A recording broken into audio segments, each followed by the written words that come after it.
Hello, English learners, and welcome back to another episode of English in Comfort, where you improve your English naturally by listening to real, everyday conversations. Hi, Sarah. Hi, Liam. Great to see you again. How's your day going? It's going really well, actually. I'm excited for today's topic because it's something that happens to all of us. Same here.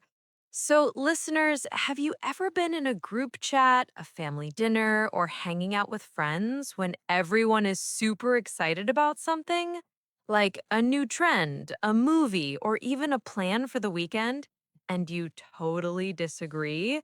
But you hesitate to speak up because you don't want to kill the vibe, sound negative, or come across as rude.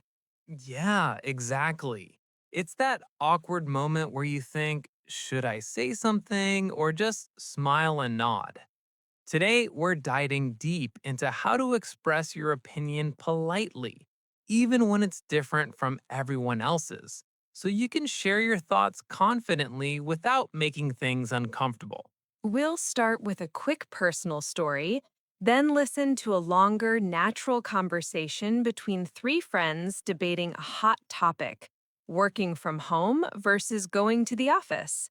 After that, we'll break down the best phrases they use, explain why they work, and give you tons of examples to practice. By the end, you'll feel ready to join any discussion without fear. Let's jump in. Personal story time. Sarah, tell me, have you ever had a moment where you held back your opinion and it led to a funny misunderstanding? Oh, yeah, definitely. A while back, I was out with friends trying new food at a restaurant. Everyone was raving about this super spicy dish, saying, "This is amazing, you have to try it." I took one bite and thought it was way too hot for me. But instead of explaining nicely, I just said, "Nah, not for me." Everyone went quiet, like I insulted the chef or something. Turns out they thought I hated the whole restaurant. Classic. I had something similar when shopping with friends. One tried on a bright red dress, and the group was like, "It looks incredible on you." I personally thought it washed her out, but I blurted, "I don't like it." The looks I got, instant awkward silence. I had to quickly add, "Wait, I mean, the style is great, but maybe a softer color would suit your skin tone even better." And boom, the mood lifted right away. See, the opinion wasn't the problem, it was how I said it. That's why today we're focusing on polite, respectful ways to share differing views. Our word of the day is misunderstanding. When people interpret what you say differently from what you meant. Like in my story, "I don't like it" sounded harsh, but I meant something more specific. Another keyword, atmosphere, the vibe or feeling in the room. A bad atmosphere can make everyone tense, but polite phrases keep it positive. Now, let's move to our main conversation. Imagine three friends: Alex, who loved remote work, Jordan, who prefers the office, and Taylor, who's in the middle, chatting over coffee about work life post pandemic. Listen carefully to how they disagree politely, acknowledge each other, and keep the discussion friendly and fun. Honestly, I think working from home is the absolute best. No commute, flexible hours.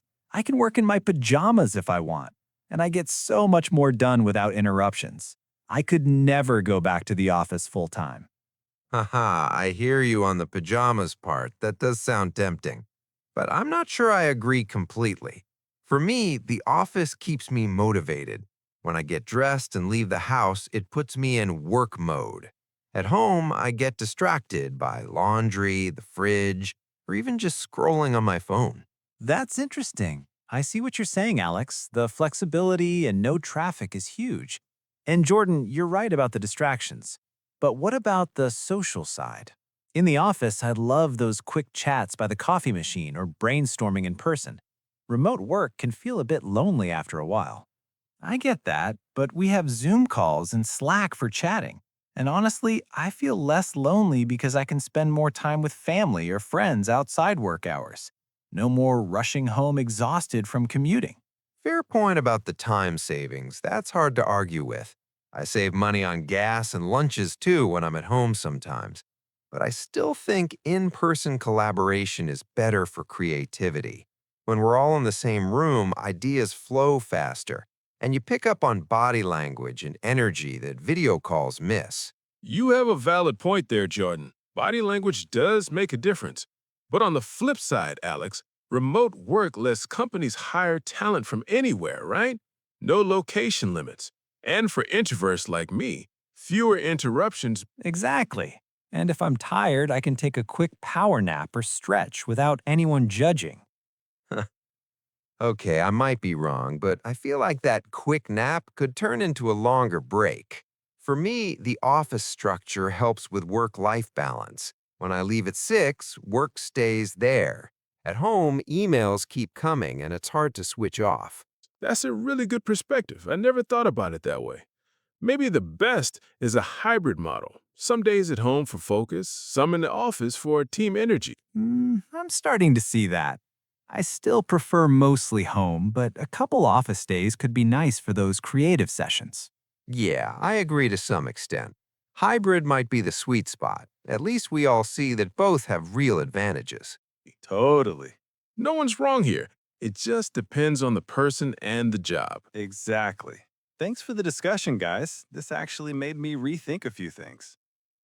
Wow, that was a smooth, respectful exchange, right? No one got defensive and everyone felt heard. Now, let's break it down. Here are some powerful phrases they used, and more you can add to your toolbox. To share your opinion politely, in my opinion, slash from my perspective, I think, I believe, honestly, I feel. the way I see it, if you ask me. Examples. In my opinion, remote work boosts productivity for many people. The way I see it, office days help build stronger team bonds. To disagree politely without attacking. I'm not sure I agree. I see what you're saying, but that's a fair slash valid point, but I understand where you're coming from, but I think I might be wrong, but this shows humility. I'm afraid I disagree. I respect your view, but from my perspective, examples. I see what you're saying about no commute. It's amazing. But I think the office helps me stay disciplined. That's a valid point about distractions at home, but for me, the office has even more interruptions from colleagues. to acknowledge and show understanding first. I hear you, slash, I get that. That's interesting. Fair point. You have a good point there. I appreciate your perspective. To find common ground or compromise. I agree to some extent. Maybe a mix would be ideal. It depends on the person slash job. At least we agree that Other useful ones? I beg to differ. A bit formal but polite. Not necessarily. That's not always the case. I have a different take on this. these phrases soften everything. They show respect, make people feel valued, and keep the conversation open. Remember, start positive or neutral, acknowledge the other side, then share your view with but or however. So, Liam, after hearing that, has your view on remote versus office changed at all? A little. I used to be 100% team office, but now I see the appeal of hybrid. It really depends. Same for me. I lean toward home, but the social and structure points are convincing. Listeners, what about you? Do you prefer working from home, the office, or a mix? Share your opinion in the comments. Use some of these phrases. We'd love to hear your stories of polite disagreements too. New vocabulary recap: misunderstanding, wrong interpretation of meaning, atmosphere, the mood, vibe, Perspective, your way of seeing something. Humility, being modest, not arrogant. remote work/hybrid, working from home, mix of home and office, Collaboration, working together. Work life balance, separating job and personal time. That's our longer, deeper episode on expressing your opinions and disagreeing politely. Practice these phrases. They'll make your English sound natural and confident. If you enjoyed this, subscribe to English in Comfort for more real conversations, useful expressions, and fun topics. Keep listening, keep speaking, and take care, everyone. See you next time.